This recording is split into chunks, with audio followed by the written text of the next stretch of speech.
Hello student, आज हम लोग बात करते हैं प्रिज्म के बारे में। ये क्लास 10 का बहुत इंपॉर्टेंट टॉपिक है। प्रिज्म ये फिजिक्स में है, क्लास 10 के फिजिक्स में है। इसके बारे में आज हम लोग बात करेंगे। बहुत आसान टॉपिक है और इम्पोर्टेंट भी है, अच्छे से देखिएगा। प्रिज्म क्या होता है? प्रिज्म एक ट्राइंगुलर शेप पदार्थ होता है। किसका शेप होगा बेटा? ये होगा ट्राइंगुलर शेप का।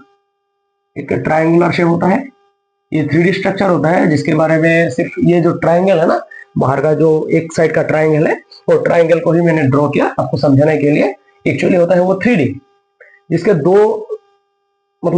दो सरफेस होगा ट्राइंगुलर और बाकी 3 सरफेस होगा रेक्टेंगुलर। टोटल सरफेस होगा 5। प्रिज्म का टोटल सरफेस होता है 5, जिसका 2 सरफेस होगा ट्राइंगुलर और बाकी 3 सरफेस होगा रेक्टेंगुलर। इसके ट्राइंगुलर जो सरफेस है उसके बारे में आज हम लोग पढ़ते हैं। ये जो प्रिज्म है, प्रिज्म एक्चुअली बने होते हैं किसका? प्रिज्म बने होते हैं ग्लास का। ग्लास से प्रिज्म बनाया जाता है, जिसका 2 शेप होता है ट्राइंगुलर। 2 सरफेस ट्राइंगुलर होगा और बाकी 3 सरफेस होगा रेक्टेंगुलर। ठीक है, ये हमने ट्राइंगुलर सरफेस ले लिया। इसके बारे में आज हम लोग बात करेंगे।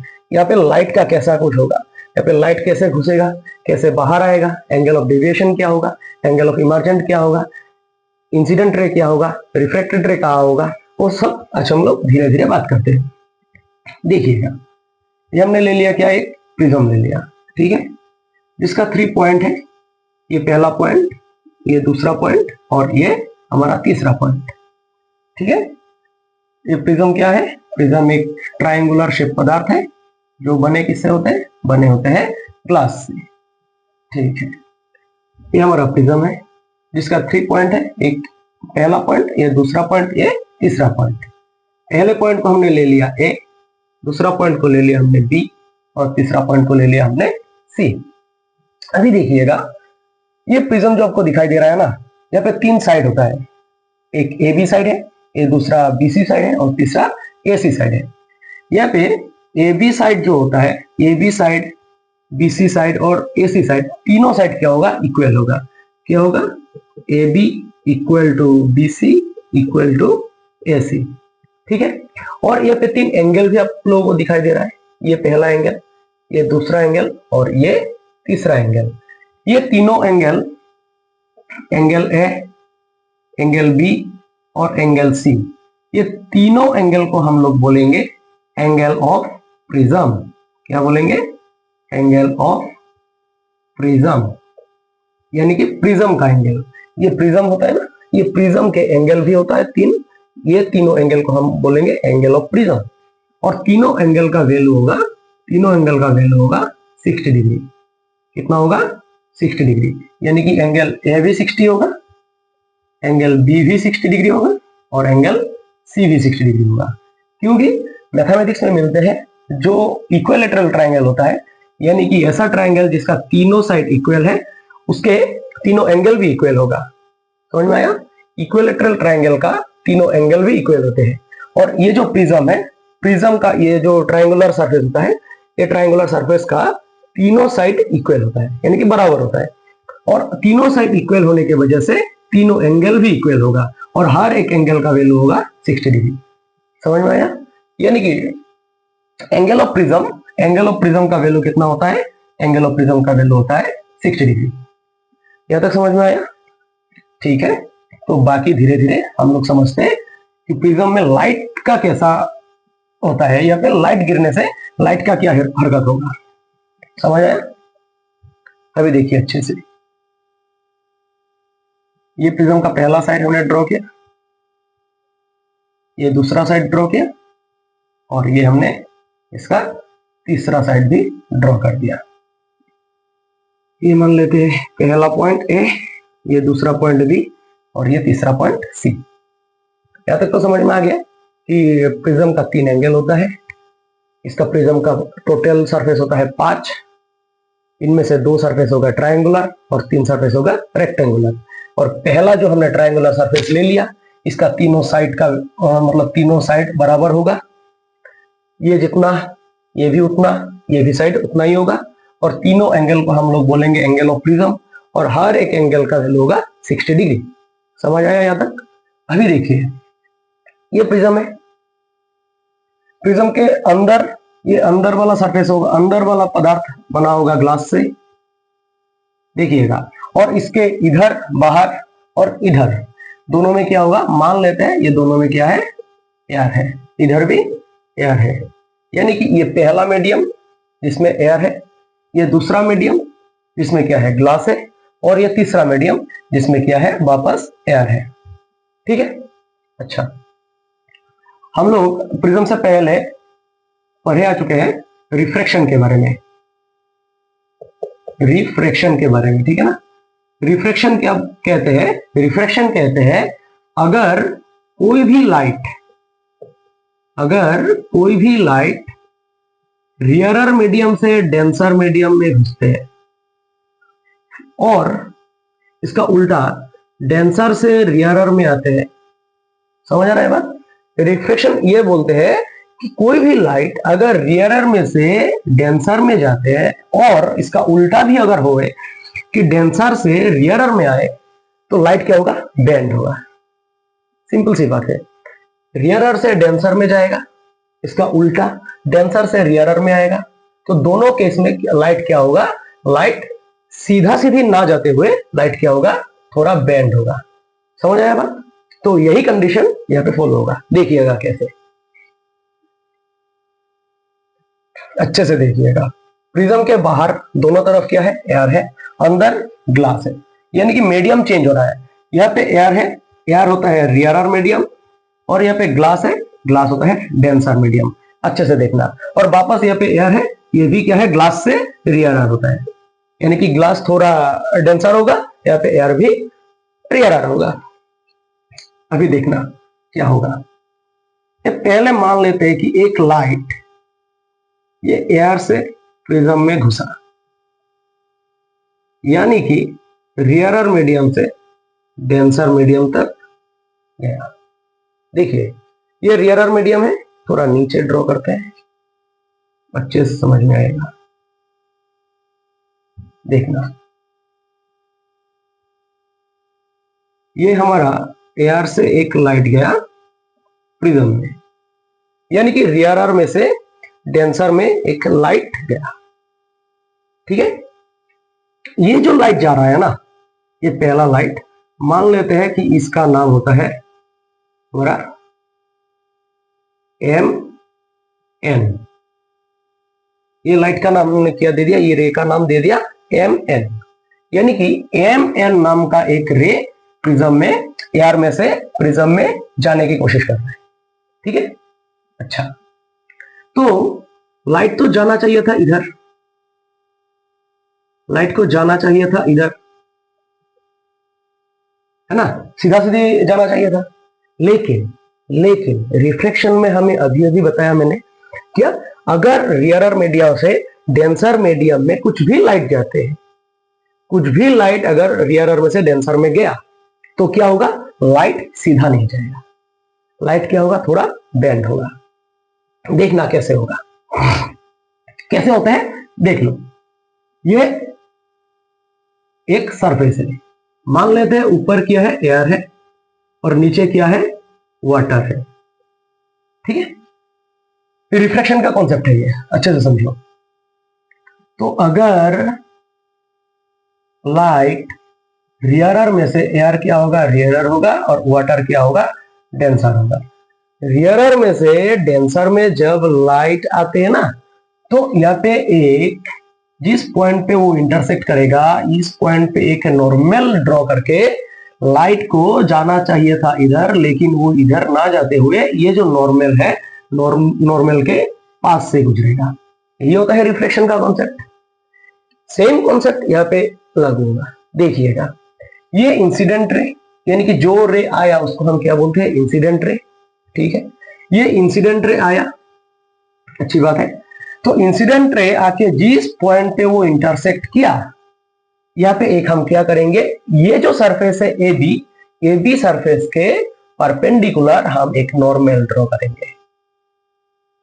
ये नॉर्मल किसका परपेंडिकुलर होगा, ये नॉर्मल परपेंडिकुलर होगा इस ए बी का, यानी कि ए बी सरफेस के साथ ये लाइन, ये नॉर्मल 90 डिग्री एंगल क्रिएट करेगा। ठीक है, अच्छा, ये हमने नाम दे दिया एक्स वाई, इस नॉर्मल का नाम हमने क्या दे दिया एक्स वाई। अच्छे से देखिएगा जी, ये जो लाइट है इंसिडेंट रे, यहाँ पे आके इंसेक्ट किया, ये लाइट जाना चाहिए था सीधा, लेकिन यार होता है रियरर मीडियम, ग्लास होता है डेंसर मीडियम, ठीक है ना। तो ये रियरर मीडियम से, देखिए यहाँ पे देखिए, ये कॉन्सेप्ट ले लीजिए, जब लाइट रियरर मीडियम से डेंसर मीडियम में आते हैं ना, तो वो सीधा सीधी नहीं जाते हुए थोड़ा ये नॉर्मल के पास से गुजरेगा, नॉर्मल के सामने वो थोड़ा बेंड हो जाएगा, यानी कि नॉर्मल के पास आ जाएगा। तो यही कॉन्सेप्ट यहाँ पे होगा, सीधा जाना चाहिए था लेकिन वो सीधा नहीं जाएगा। क्यों? क्योंकि ये एयर होता है रियरर मीडियम, ये ग्लास होता है डेंसर मीडियम। जब रियरर में से डेंसर में लाइट घुसेगा तो ये सीधा ना जाते हुए ये नॉर्मल के पास से गुजरेगा, ठीक ऐसा, ये नॉर्मल के पास से गुजरेगा, यानी कि प्रिज्म के अंदर लाइट का थोड़ा बेंड हो चुका, और ये लाइट का बेंडिंग को हम बोलेंगे रिफ्रैक्शन। क्या बोलेंगे? रिफ्रैक्शन। लाइट जब बेंड होते हैं उसी को हम आसान भाषा में क्या बोलते हैं? रिफ्रैक्शन। अभी देखिए अच्छे से समझिए वापस, ये जो लाइट आया ये हो गया हमारा इंसिडेंट रे, और ये अंदर जो लाइट बेंड हुआ, मान लेते हैं इस लाइट का नाम एन, इसको हम लेते हैं ओ, क्या लेते हैं? ओ, यानी कि ये एम एन हो गया हमारा इंसिडेंट रे, और अंदर प्रिज्म के अंदर ये लाइट बेंड हुआ, यानी कि लाइट का हुआ रिफ्रैक्शन, यानी कि एन ओ हो गया रिफ्रैक्टेड रे। समझ आया? एम एन हमारा हो गया इंसिडेंट रे और एन ओ हमारा हो गया रिफ्रैक्टेड रे। क्यों रिफ्रैक्टेड रे? क्योंकि अंदर ही अंदर प्रिज्म के अंदर ये लाइट क्या हो गया? बेंड हो गया। समझ आया? अच्छा, अभी देखिए लाइट का बेंडिंग भी हो गया, यानी कि अंदर रिफ्रैक्शन हो गया। अभी लाइट तो बाहर निकलेगा, लाइट बाहर निकलेगा ही नहीं निकलेगा, अंदर ही तो नहीं रहेगा ना, लाइट बाहर निकलेगा। अच्छा, कैसे बाहर निकलेगा? अभी देखिए वापस यही कॉन्सेप्ट वापस इधर देखिए, यहाँ पे और एक सरफेस है, ये पहला सरफेस और ये दूसरा सरफेस। ऊपर क्या है? एयर है, नीचे क्या है? वाटर है। अच्छा, मान लेते हैं वापस नीचे एयर है, ठीक है। अभी ये एयर इस वाटर के हिसाब से, इस वाटर के साथ अगर इस एयर को कंपेयर करेंगे तो वाटर हो जाएगा डेंसर मीडियम और एयर हो जाएगा रियरर मीडियम, है ना। ऊपर मत देखिए, अभी नीचे देखिए। तो जब लाइट, ये वाला लाइट जब बाहर निकलेगा, जब ये लाइट बाहर निकलेगा डेंसर में से, अभी रियरर में जा रहा है, देखिएगा अभी डेंसर में से रियरर में जाएगा। अच्छे से देखिए, रिफ्रैक्शन का कॉन्सेप्ट ये बोलते हैं कि अगर डेंसर में से रियरर में आते हैं वापस लाइट का बेंडिंग होगा, वापस लाइट क्या होगा? बेंड होगा। अभी कैसे बेंड होगा? जिस पॉइंट पे वो इंटरसेक्ट किया या फिर वापस एक नॉर्मल खींचिए, जाना चाहिए था सीधा लेकिन वो सीधा नहीं जाएगा। क्या होगा? जब डेंसर में से रियरर में लाइट निकलते हैं तब क्या होगा? ये जो नॉर्मल है, लाइट नॉर्मल से थोड़ा दूर से जाएगा, नॉर्मल के थोड़ा दूर से जाएगा। समझा? वापस देखिए लाइट का बेंडिंग ही हुआ है। जब रियरर में से डेंसर में आया तब वो सीधा ना जाते हुए नॉर्मल के पास से गुजरा, नॉर्मल के किससे गुजरा? पास से गुजरा। उसका उल्टा जब डेंसर में से रियरर में जाएगा तब नॉर्मल से थोड़ा दूरी से जाएगा। यही कॉन्सेप्ट यहाँ पे होगा। देखिए इसी बात को हम प्रिज्म में ड्रॉ करेंगे, इसी बात को, जब डेंसर से रियरर में आएगा तो नॉर्मल से थोड़ा दूर से जाएगा, नॉर्मल के थोड़ा दूर से जाएगा। यही देखिएगा, ये डेंसर है, ये रियरर है, जहां इंटरसेक्ट किया वहां पे वापस इस सरफेस के हिसाब से हम और एक नॉर्मल खींचते हैं। ये जो नॉर्मल है, ये नॉर्मल इस सरफेस के हिसाब से है, इस सरफेस के साथ, यानी कि एसी सरफेस के साथ ये एक दूसरा नॉर्मल है, इसका नाम देते हैं पी, इसका नाम हम लोग देते हैं ई एफ। दो नॉर्मल है, एक हो गया हमारा एक्स वाई, दूसरा नॉर्मल हो गया ई एफ। ठीक है। अभी लाइट को तो जाना चाहिए था सीधा, लेकिन वो सीधा जाएगा नहीं जाएगा। क्यों? क्योंकि अंदर है ग्लास, बाहर है एयर, यानी कि अंदर है डेंसर मीडियम, बाहर है रियरर मीडियम। तब क्या होगा, जब डेंसर में से रियरर में निकलते हैं, डेंसर में से रियरर में निकलते हैं, तब लाइट बैंड होके इस नॉर्मल से दूर भागते हैं, नॉर्मल से दूर भागते हैं। ये जो नॉर्मल है, लाइट बैंड होगा, नॉर्मल से बैंड होके नॉर्मल से दूर भागेगा, यानी कि बाहर भी वो जो निकलेगा लाइट, वो भी बैंड होके ही निकलेगा। क्यों बैंड होगा? क्योंकि अंदर है डेंसर, बाहर है रियरर। समझ आया बात? वापस बोल देते हैं। ये जो प्रिज्म है, ये बनी होती है ग्लास से, ठीक है। ग्लास होता है denser medium with respect to air, और एयर होते हैं रियरर मीडियम। जब रियरर मीडियम से डेंसर मीडियम में लाइट घुसेगा, तब लाइट का क्या होगा, बैंड होगा।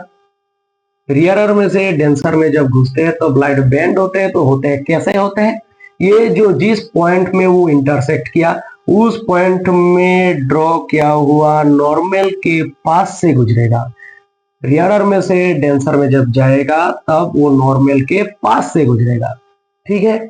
उसी का उल्टा, जब डेंसर में से रियरर में निकलते हैं, जब डेंसर से रियरर में जाते हैं, तब वही लाइट, जो लाइट नॉर्मल के पास से गुजरे थे, वही लाइट डेंसर से रियरर में वो सेकेंड वाला नॉर्मल से दूर होता चला जाएगा। यानी कि नॉर्मल के पास से गुजरा था यहाँ पे, यहाँ से मतलब सेकेंड केस में नॉर्मल से दूरी से गुजरेगा। समझ आया? अभी इसका नाम देते हैं ओ पी। अभी देखना यहाँ पे क्या क्या एंगल बना, क्या क्या रे है और कैसे कैसे हुआ है। यहाँ पे देखिएगा, ये एम एन जो रे है, एम एन पहला रे, एम एन रे जो है वो आके यहाँ पे इंसिडेंट किया, मतलब इंसेक्ट मतलब पहले टकराया, पहले टकराया। वो पहला वाला जो लाइट आया बाहर से, ये पहला वाला लाइट को हम बोलेंगे इंसिडेंट रे। क्या बोलेंगे? Incident ray.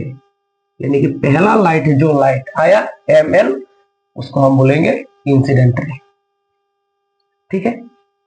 अच्छा, लाइट आके जब अंदर घुसा तो बैंड हुआ।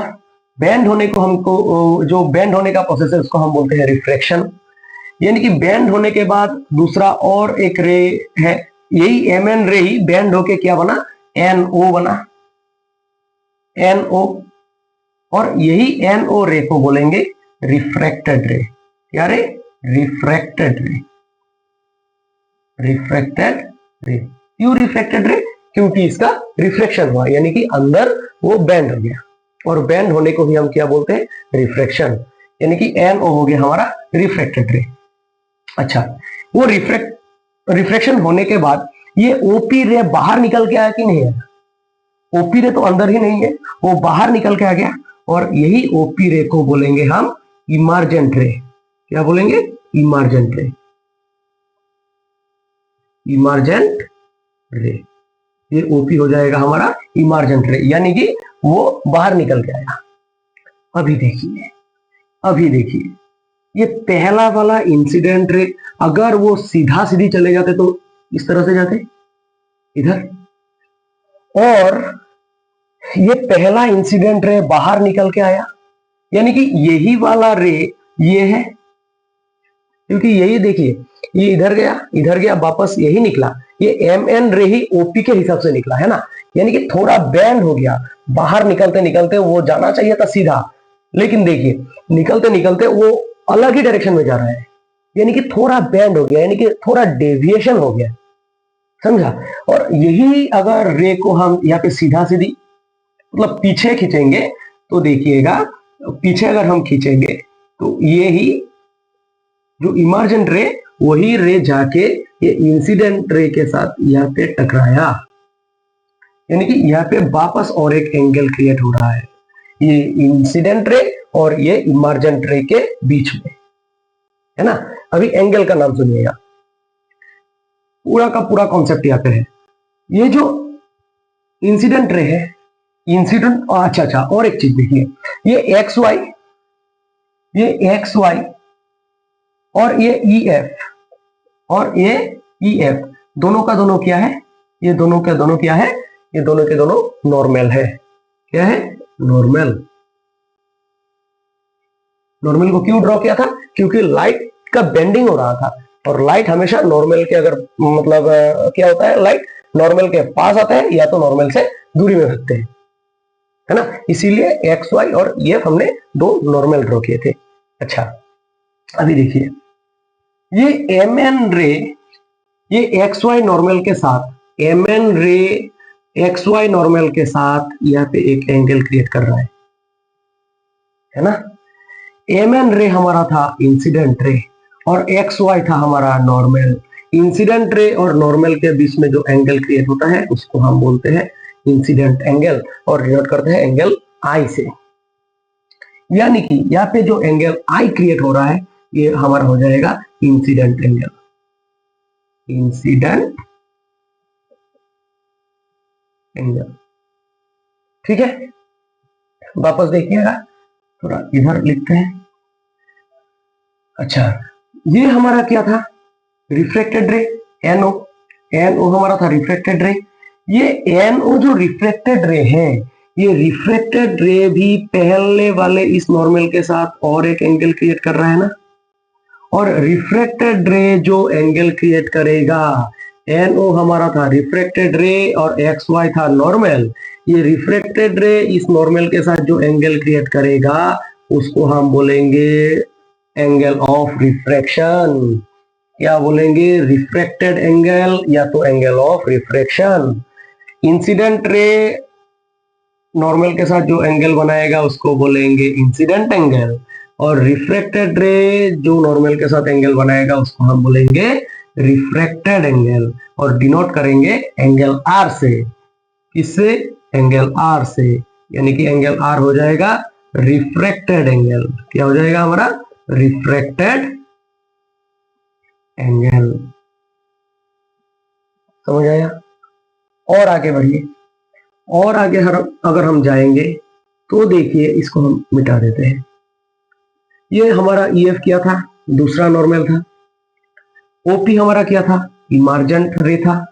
ये इमर्जेंट रे जो इस नॉर्मल के साथ एक एंगल क्रिएट करते हैं, इमर्जेंट रे जो नॉर्मल के साथ एंगल क्रिएट करेंगे उसको हम बोलेंगे इमर्जेंट एंगल। इंसिडेंट रे बनाएगा इंसिडेंट एंगल, रिफ्रैक्टेड रे बनाएगा रिफ्रैक्टेड एंगल, और वो इमर्जेंट रे बनाएगा इमर्जेंट एंगल। और हमेशा याद रखना, जितना भी एंगल क्रिएट होगा वो सरफेस के हिसाब से नहीं होगा, वो होगा नॉर्मल के हिसाब से। यानी कि नॉर्मल के साथ जो एंगल बनाते हैं उसी को बोलेंगे इंसिडेंट एंगल, रिफ्रैक्टेड एंगल, और ये इमर्जेंट रे नॉर्मल के साथ जो एंगल बना रहा है उसको हम बोलेंगे इमर्जेंट एंगल। क्या बोलेंगे? Emergent angle.